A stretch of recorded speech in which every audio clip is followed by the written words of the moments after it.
नमस्ते बच्चों। आज हम पढ़ रहे हैं हिंदी व्याकरण का पाठ अलंकार। अलंकार किसे कहते हैं? अलम धन कार से मिलकर बना अलंकार, जिसका शाब्दिक अर्थ है आभूषण या गहना।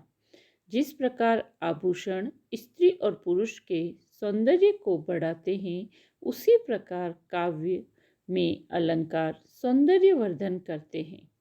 अतः हम कह सकते हैं कि काव्य की शोभा बढ़ाने वाले शब्दों को अलंकार कहते हैं। अलंकार दो प्रकार के होते हैं, शब्दालंकार और अर्थालंकार।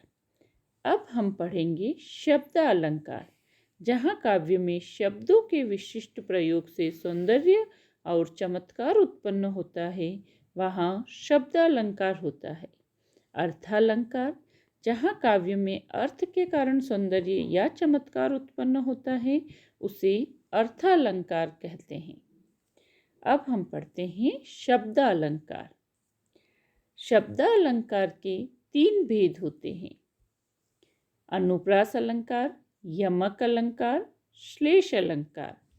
पहला अलंकार है अनुप्रास अलंकार। अनुप्रास अलंकार किसे कहते हैं?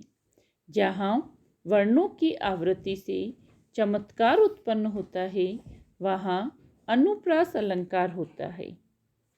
जैसे तरनी तनुजा तट तमाल तरुवर बहुछाए, यहाँ त वर्ण की आवृत्ति है, इसलिए यहाँ अनुप्रास अलंकार है। अन्य उदाहरण पढ़ते हैं।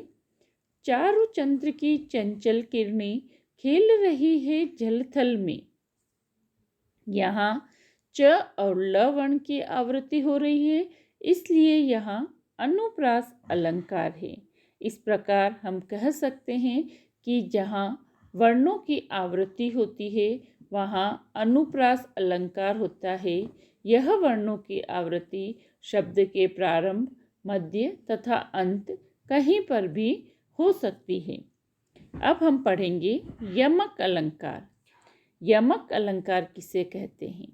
जब काव्य में कोई शब्द एक से अधिक बार आए और उनके अर्थ अलग अलग हो, तो उसे यमक अलंकार कहते हैं। जैसे काली घटा का घमंड घटा, यहाँ घटा शब्द दो बार आया है।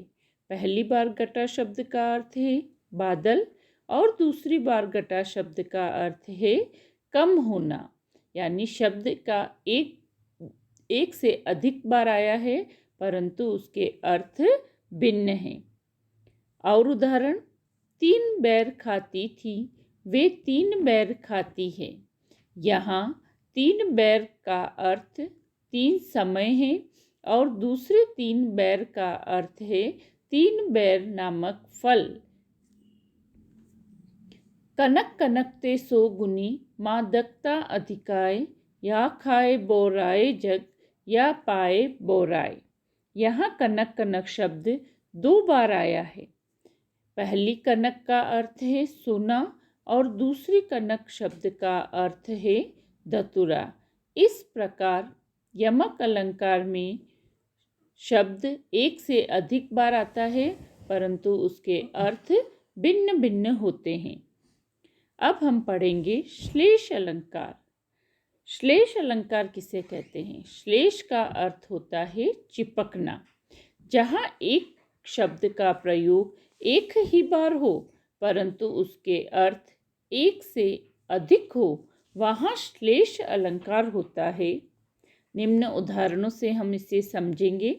मंगन को देखी पट देत बार बार है, यहाँ पर श्लेष अलंकार है। पट शब्द के दो अर्थ हैं, वस्त्र और किवाड़। अन्य उदाहरण, सुबरन को ढूंढत फिरत कवि व्यभिचारी चोर, यहाँ सुबरन शब्द का अर्थ कवि के लिए अच्छे वर्ण, व्यभिचारी के लिए सुंदर स्त्री, चोर के लिए सोना है। अतः यहाँ श्लेष अलंकार है। इस प्रकार श्लेष अलंकार में शब्द एक ही बार आता है, परंतु इसके अर्थ विभिन्न होते हैं। बच्चों, आज हमने शब्दालंकार के विभिन्न भेदों को पढ़ा। अगले कक्षा में हम अर्थालंकार पढ़ेंगे। धन्यवाद।